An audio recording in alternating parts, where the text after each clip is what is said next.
When was the last time you spoke to her? It's been a few weeks. Gran? Mom? Mom! She called me a few weeks ago. I think she was scared. She thought someone was coming into the house.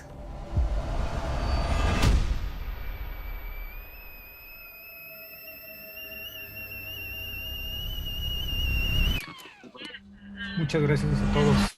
Tea? Do you know where you were, Mum? I suppose I went out. What's this? I was on the property when your grandfather inherited it. Everything all right, Gran? I thought this was where it got in. Who? Whoever was coming into the house. It's here. Under the bed. There's nothing under the bed, Mum. Will you check for me?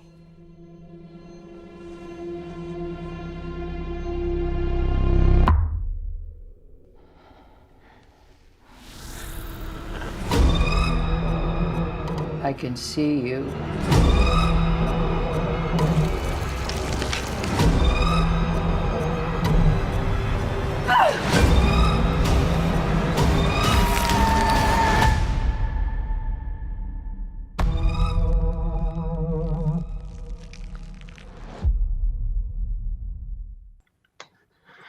Hola, muy buenas tardes. Bienvenidos a todos los compañeros de prensa a la conferencia de la película Relic, Herencia, Maldita. Mi nombre es Enrique Solórzano, mejor conocido como Stevie de TV, y para mí es un placer darles la bienvenida a mí y Joe Russo, mejor conocidos como los hermanos Russo, que han hecho películas muy famosas como Avengers Endgame.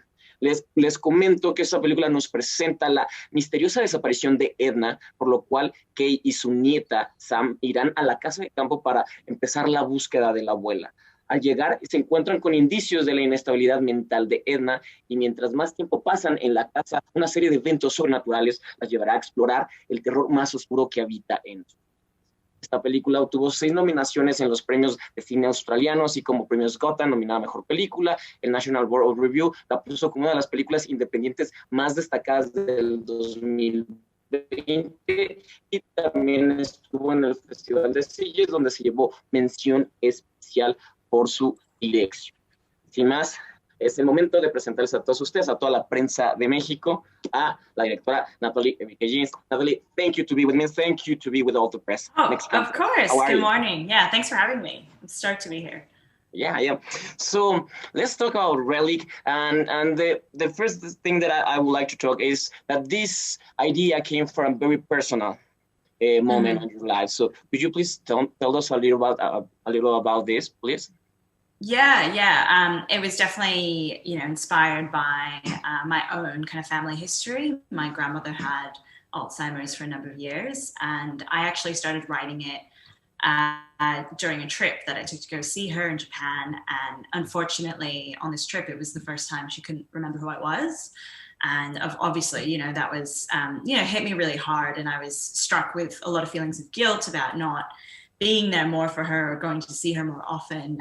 And at the same time, she lived in this house that was quite, a traditional Japanese house that had always really scared me as a child, spending my summers there. So I think those two things kind of came together, and that was the starting point for Relic.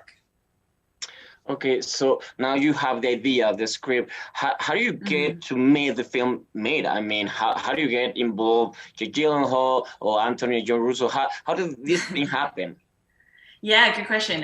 So I would say, to give you a sense of the timeline, it was about 4 years from that trip that I mentioned to us being on set. And in that time, I worked with a co-writer, Christian White. He and I, started fleshing out the script with our Australian producers, Carver Films. And we actually decided to make a proof of concept short film that, was really useful in, exploring ideas and techniques, but also to go on the festival circuit and kind of get the short film out there. We found it really useful as a tool or a proof of concept to sell to, investors as well. So it was really through my kind of US reps that I got from that short film that I was able to, kind of meet with all these wonderful producers. And one of them was Jake Gyllenhaal's company, Nine Stories. And from the beginning, you know, it was really clear that they really understood that this film had to be like a mix of horror and drama, that they were both, you know, needed to be equally balanced. So they like a good fit. So we partnered up with them to produce, and they did a couple drafts of the script with us. And when we got the script to a good stage, that's when we were looking for investors, and Agbo Films came on board. So that's Joe and Anthony Russo's company. So yeah, it happened over, you know, it's kind of a miracle when a film actually comes together. There's so many moving parts with, you know, actor availability and all the rest. So yeah, 4 years, I would say. Okay, that's not that much, but it's okay. I mean, there's films that took more time to make the Absolutely. So the casting, when I was introducing the film, I was talking about the Mortimer and Bella and all the. How do you get these three powerful women? How do you get into the film, and how was working with her? Yeah, I mean, the casting process was unlike anything I'd ever done before. It really was just a matter of, you know, brainstorming ideas of people, you know, who I love and who, you know, would be great for the role. It wasn't like we had actors, and Robin's character Edna, just because we knew we needed, you know, an actress of a certain age range, and we wanted someone in Australia as well. And Robin's such a kind of a force and a real like legend in Australian theatre in particular. So I think she was our starting point. But yeah, Emily and Bella, I had the chance to meet them in the States individually. And, you know, it really was just about, I already was a fan of their work. So it was more about connecting with them personally and getting a vibe of, you know, who they are and what they responded to in the script. And I think for both of them there, they really kind of connected with the exploration of grief in Relic. So yeah, it was kind of a no-brainer once they were kind of happy to come on board. And working with them was wonderful, really. I mean, I think that was one of my biggest fears going into directing a feature film, you know, to have to step up and work with actors who are so much more experienced than you are. But they, you know, it truly was like a collaborative experience, I'd say. Like, they really trusted me from the outset, and I never felt like, you know, like a first timer. So yeah, I'm so grateful to them. And they all got on really well, which was lovely that they, you know, the three of them, even though their on-screen relationships are kind of fraught, off screen, they were, yeah, like really close. Yeah. And the rehearsal, the preparation for the horror scene, I mean, it's a lot to put, and a lot to get in. How do you get involved in all this atmosphere that shows in the film? Yeah, we didn't do too many rehearsals of the scenes themselves, but we did a lot of stunt rehearsals, which was kind of a nice icebreaker to get into, you know, the physicality of what we were doing. I would say most of it came from discussion, you know, really deep discussion between myself and the actors prior to the shoot. And they, you know, in some ways it's kind of just sharing life stories and kind of finding common ground in between your experience and theirs, and almost, you know, creating a common language that you can use on set. And yeah, so you do have to be very vulnerable. It's not unlike the writing process in a way.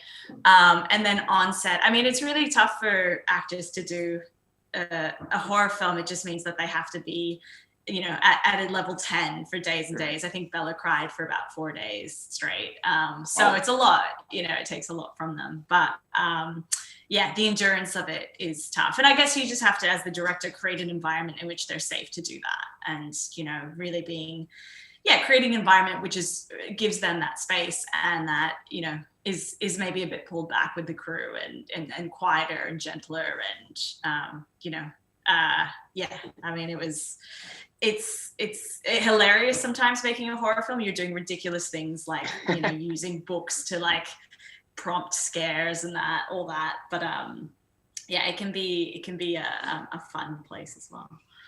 Sure. Let's talk about the house, because I think it's another character of the film. And how was the design of the house? How do you decide that it's going to have like these layers and it's going to start to be like a labyrinth? How do you decide it? All the design of the house?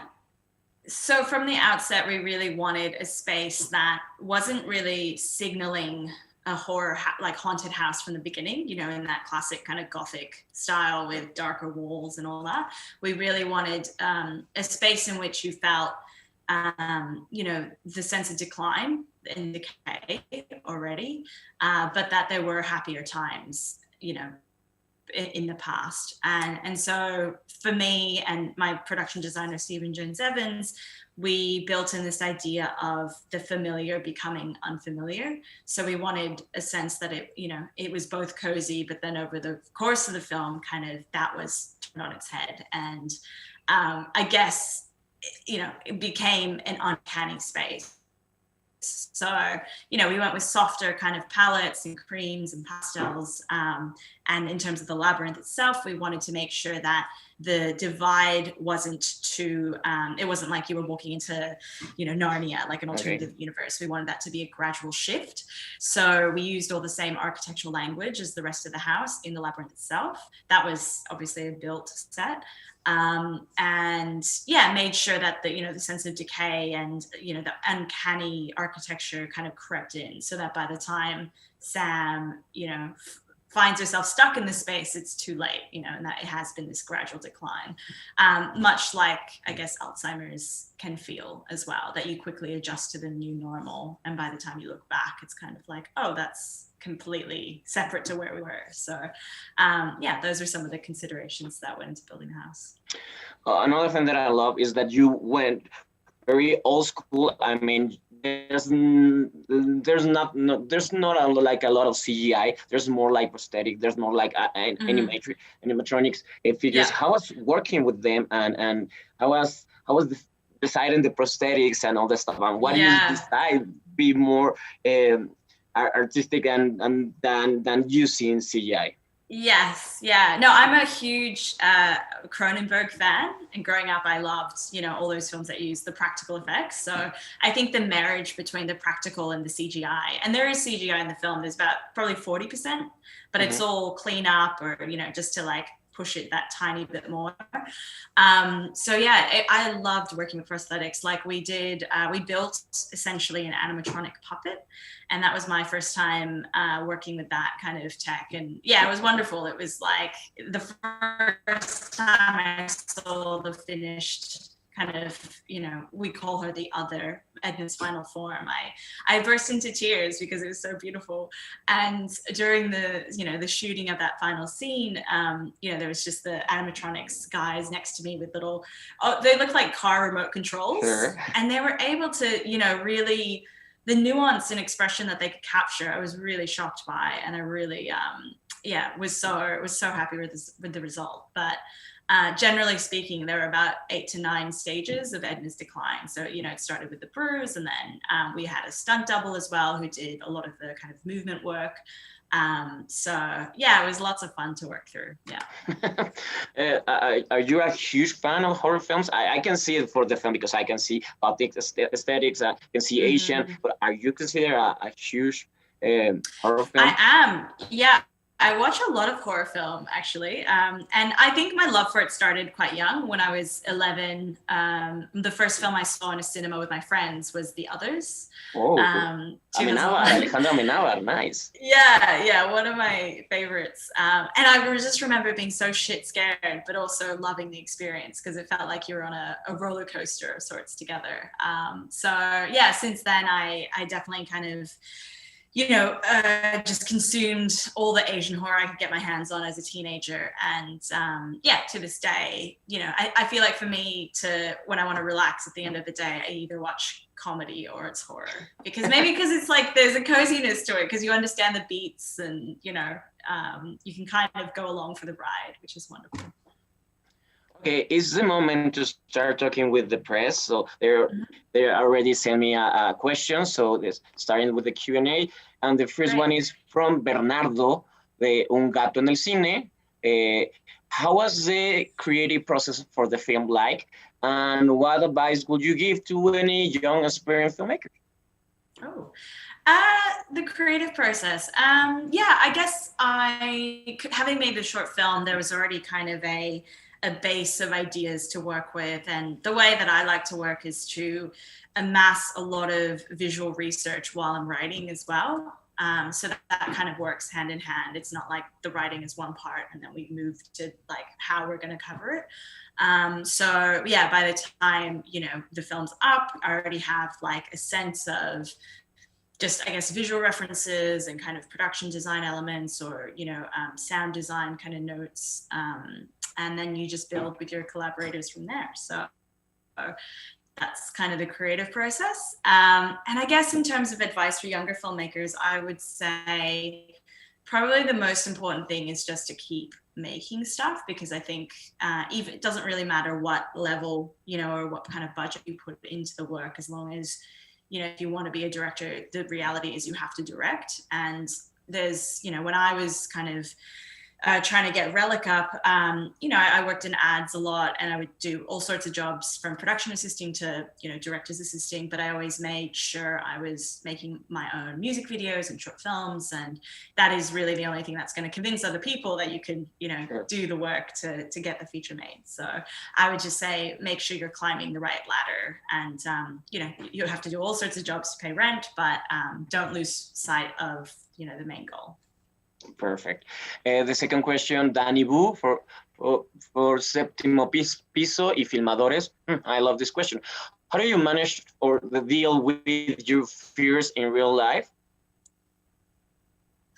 How do I, sorry, what's the question? How do you manage to deal with your fears in your real life?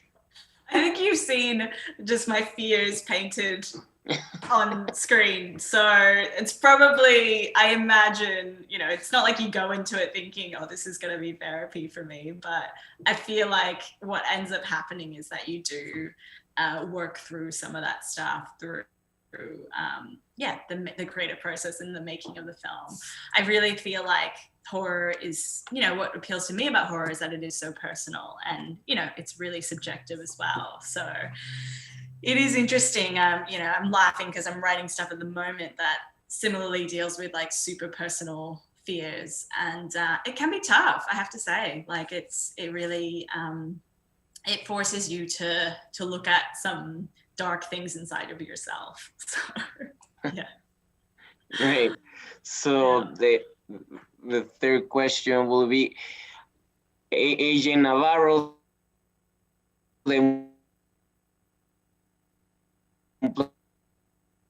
News, you would say, you know, some of the ones that I would point to in pitching the film would be something like The Orphanage by J. Bayona. Yeah. You know, you like Spanish films, right? I do, yeah. I can see that. Absolutely. Just in the kind of the balance of the emotional and the horror. I also kind of structurally would point to something like Ben Wheatley's Kill List in terms of the slow burn and then things kind of going off in the third act. Obviously, you know, I've spoken about Asian horror a bit, and, you know, some of my favorites are probably like Cairo or Pulse by Kurosawa Kiyoshi, you know, the original Ring series, Audition. Yeah, so all of those considerations, I feel like those films have really shaped how I approach the craft of horror, and the way that you convey suspense and the way that you build tension within a frame, as opposed to kind of quick jump scares, those kinds of things. Right. Yetzael Villegas de Relatos a Granel, his question is Relic based on Creswick, the short film you directed in 2017? Yes, I would say it's actually the other way around. So we had a first draft of Relic, and then we decided to make a short film.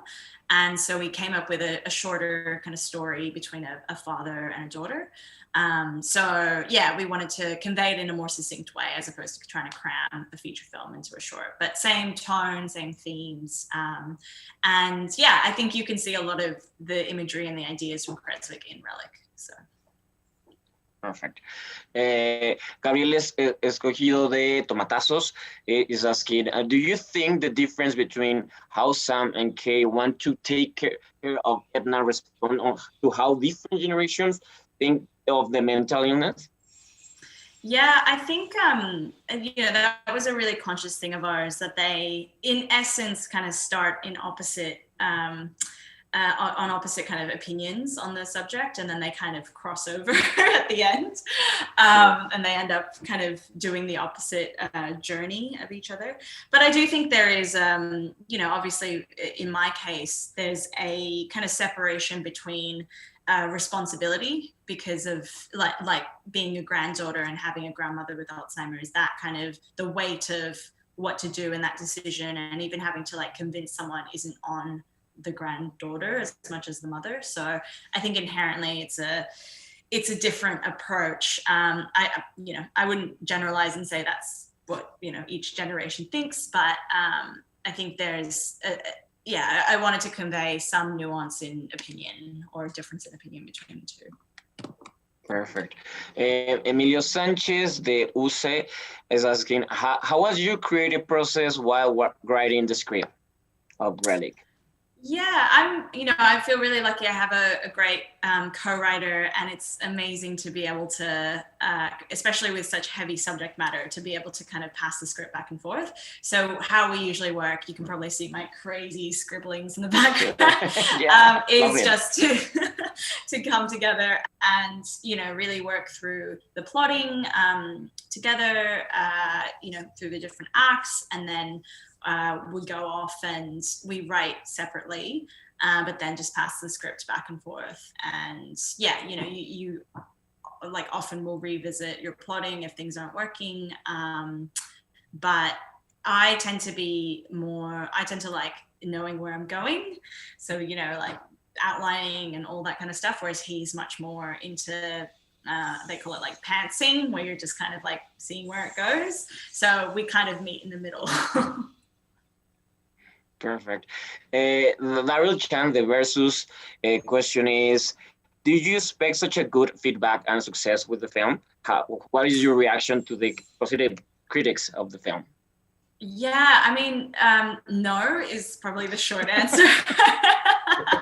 But, well, I think you are in such a bubble when you make the film, and you watch it, close to 300 times throughout editing it, and you really do truly lose perspective on how it compares to anything else. It's just about trying to finish it and, make it as close to what you wanted as possible. So, no, I remember, even getting into Sundance was, this massive, huge shock for me, and super emotional because I was in Japan visiting my grandma as well. And then that's when we found out. Really? Yeah, so it was really, it was, the timing of it was incredible, and it just meant so much. So for me, that was like, once that happened, I was like, if that's the only thing that, happens, I'm happy. So everything else has just kind of been like the icing on top. And you're talking with Mexican press, so congratulations for that. Yeah, thank you. Yeah. Okay, Lalo Tavares de Los Palomeros.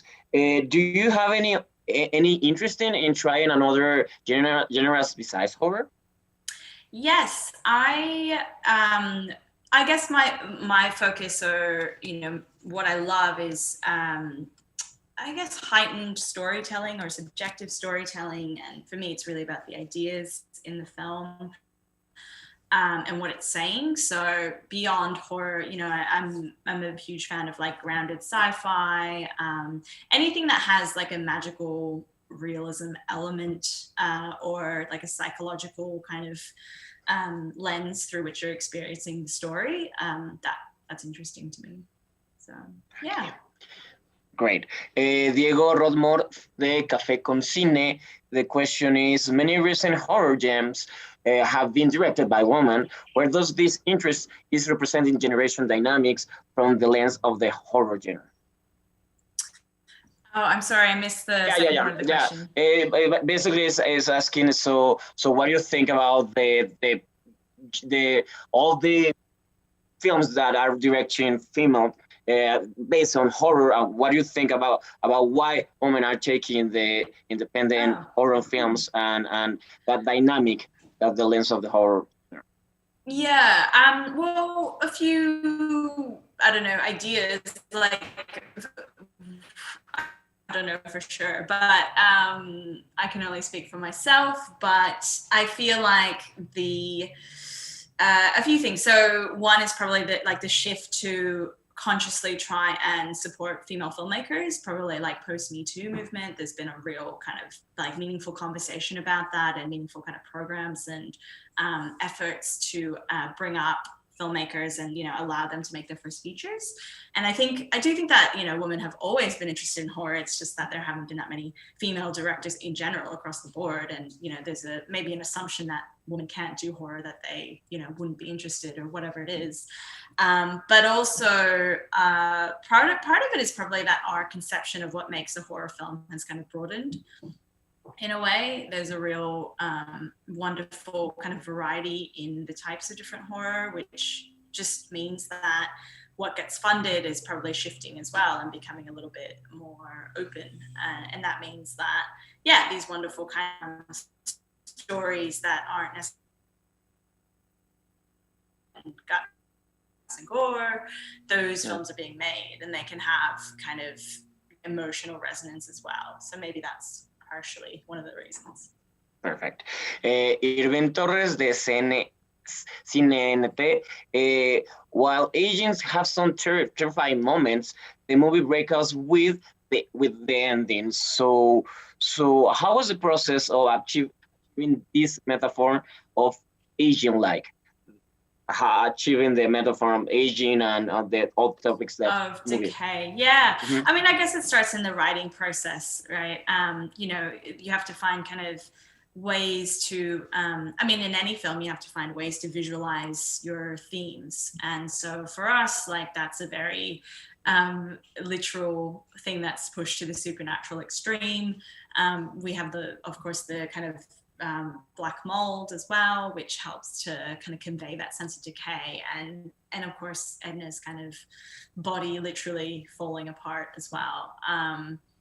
For me, I guess it sorry, I've lost my train of thought. I suppose it starts with the writing process, and then you just build on that through the set design and the way that you capture it and the prosthetics, and I hope that. Perfect.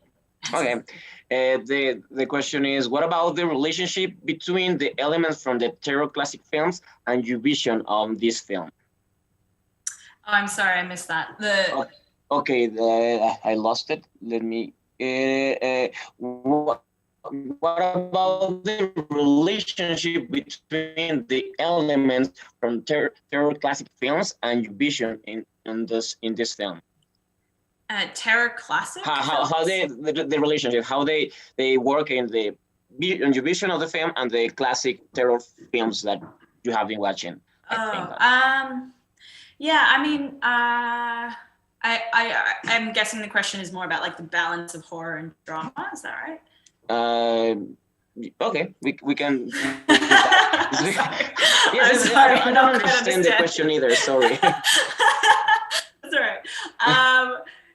Well, again, I think it comes from, it begins with the writing process and just making sure that, for example, I spoke before about finding the right producers who believe in, having that balance. It means that you have to build something that's a little bit more slow burn, because you're not pushing the scares for the sake of the scares as well. Mm-hmm. So I think always, one of the things that, we always keep in mind is to make sure that the scares are rooted in really, a personal fear to the character, right? Or, make sure that it's rooted in the themes of the film. So it's not just about, wouldn't it be creepy if this happened? It's more like, wouldn't it be scary if, Edna was convinced there was something under the bed? And also it relates to people who have Alzheimer's, who kind of can sometimes become confused or kind of regress to a childlike state. So it's rooted in something in reality, but you're just kind of pushing it further. That would probably be my answer. Okay, thank you. De Natalie Gómez de ADN 40, the biggest challenge of making this film and your reaction from the public you didn't expect. The reaction of the public that you didn't expect. Yeah, probably the biggest challenge for me was honestly, post-production. I had never done anything that was quite this long to sit in a dark room for, ours went for like 9 months because we had a couple of days of pickups. So I think just the endurance required for that, I anticipated, but wasn't like completely prepared for. So I took a long holiday after I finished the film. And then what was the second part? The reaction I didn't expect. I mean, I had hoped that probably the most wonderful thing about the film has been getting messages and people coming up after the Sundance screening and kind of talking about their own experience and within their families and how much the film resonated with them. And, I think that's the most amazing thing you can hope from making a film, that people, really feel seen by it, and you help. It's kind of like capturing a facet of like emotional truth in a way that helps people feel less alone. And that's probably like the best thing to come from it. In terms of unexpected, I don't know, I get like hilarious hate mail sometimes. Like people track me down on Facebook just to tell me how much they hated the film. So, really? I'm sure all filmmakers get that, right? I don't know. Again, it's polarizing. It's a slow burn. I like this question. Top Cinema, can you talk about the work with Charlie Saroff and Steven Jones Evans, and what was important for you in terms of the camera work and the look and feel on the movie? Yeah, they're both amazing. Charlie actually shot Creswick as well, so it was kind of wonderful to continue on what we'd established then. I mean, like one of the I guess ideas that we tried to carry through the film was a sense of something hidden within the frame. And so that's one of the things that we thought about when designing the spaces, that there was always kind of on set, in the rooms, that there were places that you couldn't see completely into, or that we were shooting through doorways, or a sense that things were a little bit more opaque or impenetrable in some way, like the truth was kind of shrouded, and as that related to Edna's character, in the sense that like in her mind there was always something that was kind of locked away that she couldn't access. So those were some of the things we thought about. I think I mentioned before about just production design in general. We really wanted that sense of the familiar becoming unfamiliar, so at once kind of really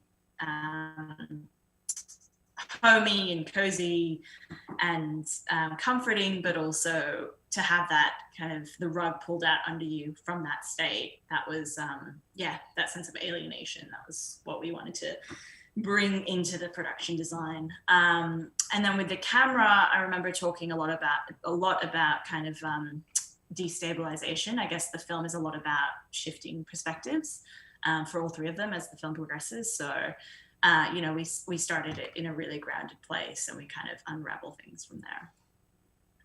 Okay, thank you. David Alejandro de Sala Llena, how do you create the level of connection with the actors before filming? How do you get the actors? Yeah, I mean, as I said before, the stunt rehearsals were a great icebreaker, because they really force you to, go from just meeting each other to going to 100. So that was great. We did a few dinners and all that stuff ahead of time. One of the things that Robin did was write letters to Emily's character, for example. So, these kind of exercises. I mean, I think through the process of a lot of the time, it's kind of drawing on their own personal connections and kind of seeing them in the other characters. But for us, it was those kinds of things that you do in pre. Okay, Nancy Mora de Revista Encuadres. Aging and women are subjects that can cause a lot of fear. So what other real life subjects are you interested in portraying in future works? I'm sorry, I missed the first part of that question. Okay, the aging and women are subjects that can cause a lot of fear. So what other real life subjects are you interested in portraying in your future works?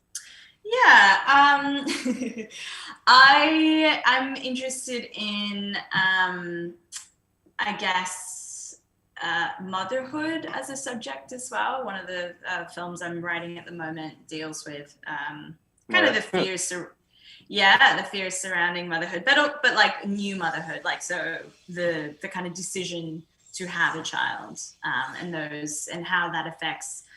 I guess it's the push and pull between selfhood and motherhood, that kind of thing. I'm also interested in, I guess, compulsive behaviors, particularly as they relate to like eating as well. So that's one of my interests. And yeah, I guess like the pursuit of like ambition or success, those kinds of themes. Yeah, and the kind of corruption of yourself, those kinds of fears. Interesting. Karina Mar is asking, are you familiar with Gregor Snyder's work? Because The House kind of remind her about the book The Dead House. Do you know the book Dead House? And do you familiar with the Gregor Snyder work? No, The Dead House. Now I want to look it up though. Yeah, but I'm a huge fan of the book House of Leaves, which is, you know, wonderful, and also has like this crazy labyrinth within the house. And the best thing that happened was that I got a message from Mark C. Danielewski on Instagram just out of the blue, and he was just like, he just got in touch to say how much he loved the film, which I was really, really stoked by.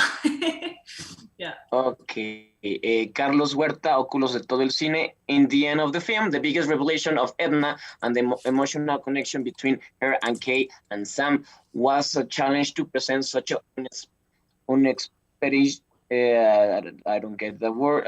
Expedition. Something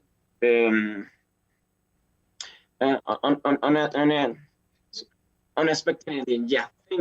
Thank you so much. Unexpected ending. So, was a challenge to present such an unexpected ending at the end of the film?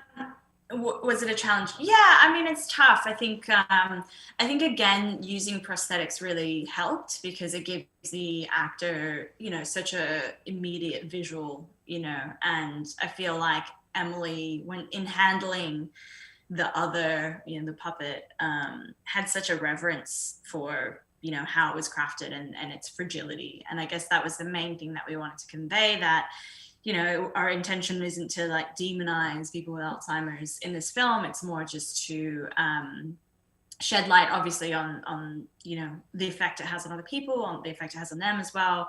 But also, we wanted to convey at the end of the film a figure that had so much humanity, and I guess that's how people in real life can seem at the end of their life, that they at once seem very alien and foreign, but also so vulnerable at the same time. So yeah, that was kind of the biggest thing, the biggest element that we wanted to really nail. And yeah, I mean, I guess for me, maybe it comes from like the Asian horror roots of, you know, a lot of the time in Asian horror, you feel empathy or you feel compassion for the menace or the monster.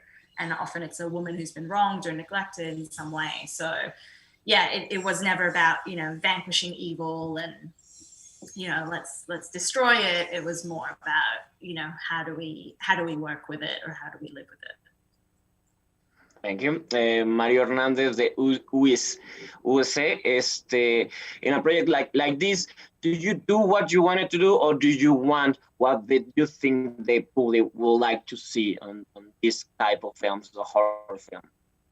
No, I mean, I think you always have to go from what you want to see. Otherwise, you can't direct by committee, right? And surely if you operate on the sense that you're showing people what they want to see, then it's kind of just derivative of something else you've seen. So no, you always have to start from what you want, and then you have to assess how successful you've been at communicating what you wanted to communicate. So that's where, you know, you have to think about audience, because it's like you can't create in a vacuum as well, but it has to come from yourself. Okay, Rafael Velázquez de UCI is asking, what is your definition of horror genre? Your definition of horror? Yeah. Yeah, I mean it's so broad now, right? I don't know. I think fear is integral. It has to have some element of fear, and yeah, I don't know. I guess it has to make you feel fear in a real way, and I feel like that is probably it these days. You know, like you watch something like what was that film recently? There's something like Swallow, you know, people call that a horror film, and that doesn't have anything supernatural in it, but it makes you feel like kind of visceral fear in the kind of the way that the subject matter is handled. So yeah, I think that's the key thing. Otherwise, I don't know, there's no real other, you know, someone used, like, I heard someone say that horror is when the forces of evil are winning. You know, that's the kind of thing. But I feel like that's a really kind of simplistic, kind of binary view of the world. So, yeah. Okay. Gabriel Escogido de Tomatazos. Was the film always intended to end like the way it ended? Because here's a huge spoiler. Was always to you intended to end the way Sam discovered and what she discovered?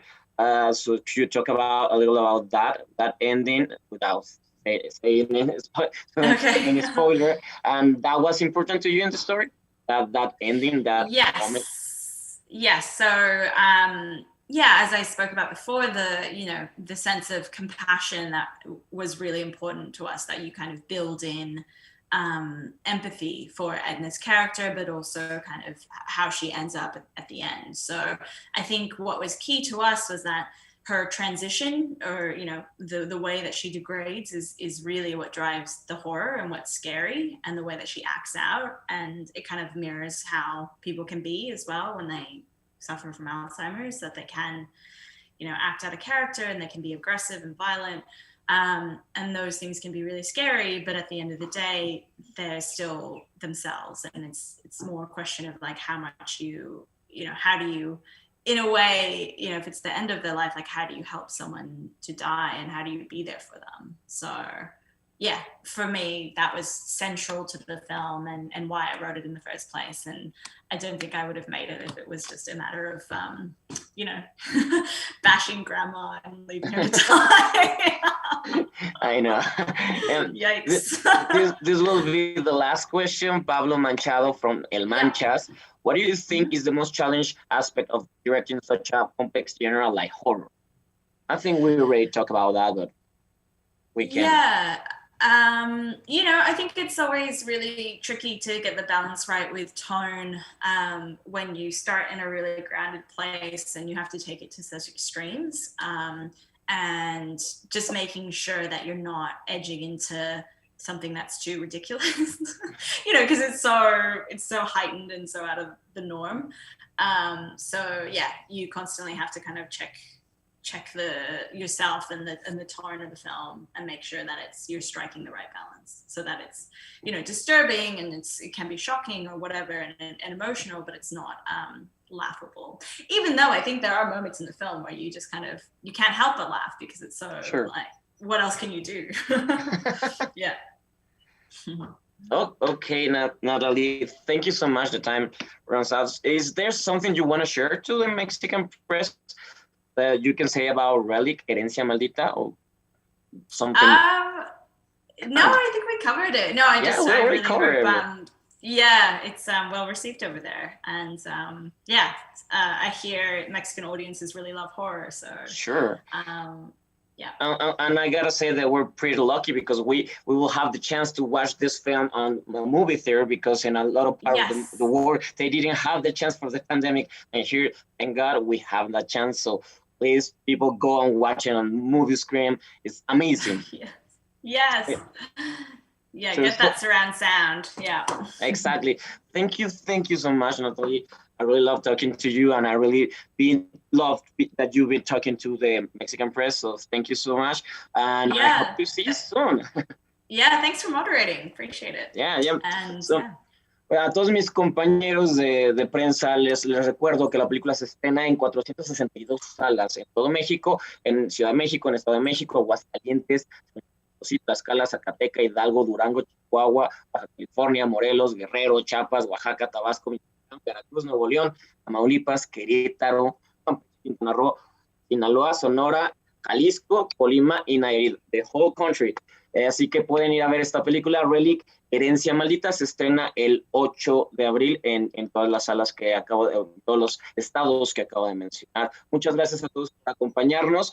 Thank you again, Natalie Érika James, for being with us. Y que tengan un excelente día. Cuídense mucho y hasta pronto. Muchas gracias a todos. Bye. Thanks a lot. See ya. When was the last time you spoke to her? It's been a few weeks. Gran? Mom? She called me a few weeks ago. I think she was scared. She thought someone was coming into the house.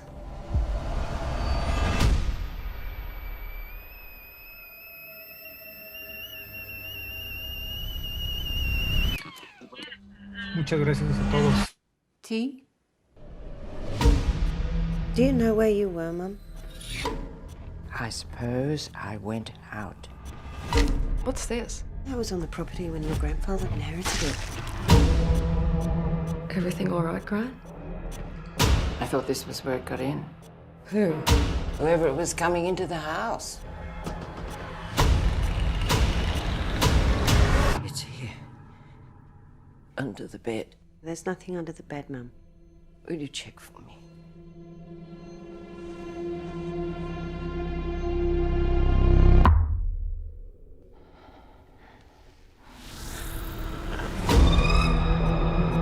I can see you.